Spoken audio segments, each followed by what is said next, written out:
हाय सामने नमस्कार जय जगन्नाथ आपण मानक नुआ ब्लॉग रे स्वागत जनाउची। तो सांग मैंने 8:30 प्राय हो गला रातिर। तो एबे चलतु देखा मम्मी कौन करुँच। मम्मी कौन कर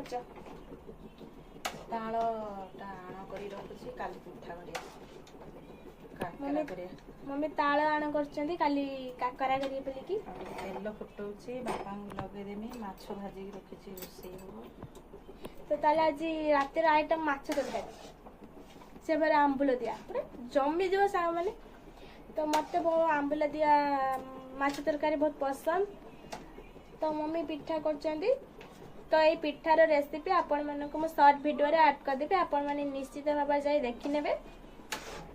तो एबे जाउची मम्मी कोन काम टिके सहाय्य कर दिए। तो सांग माने मु खाइबा खाई सैलिनी। एबे 9:30 रातिर हो गलानी। तो एबे मु जाउची टिके रेस्ट करिबी। काली सकाळर ब्लॉग रे मु कोन कोन कली आपण मानक निश्चित भाव रे कहबी।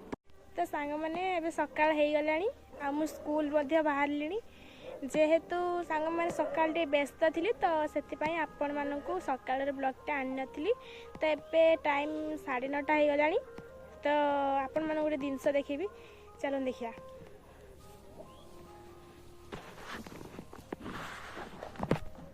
ये देखु सांग मैंने ये किसी दिन है वर्षा होता बोलिकी मम्मी आज सबू नुगा बटा धोईकी सुखई दी। ये वर्षा रे तो लुगापटा सुखेने सब स्मेल करे से मम्मी सुखे देती। आते सारा काम सारिकी मम्मी आज 9टारे चा पी देखिए चलो चा बसई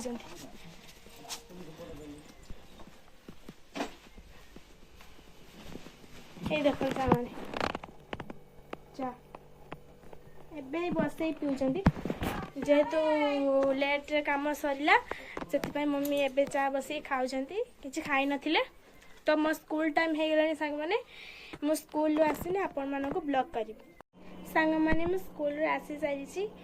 एबे लेट रे टिके ब्लॉगटा आसीला काहेकि ना 10:30 एबे हे साइलानी। तो मु जेतु 5:30 रे ट्यूशन नु आसीली छुट्टी हेकी। तो सेति पई टिके पाठ पढ़ा रे व्यस्त रहिथिली आ ब्लॉगटा आनी नथिली। एबे मु राति रे खीर रोटी खाई देथिली काहेकि ना आज गुरुवार थिला। तो सेति पई मु खीर रोटी खाइची। तो भल हेल्दी खाद्य तो मु खाई सारची। एबे जाउ टिके सोई पड़िबी। तो बहुत टायर्ड लागुची दिन सारा बहुत परिश्रम होउची। तो सेति पई टिके टायर्ड लागुची। तो आज रो ब्लॉग मु भाबुची एटी एंड करमी।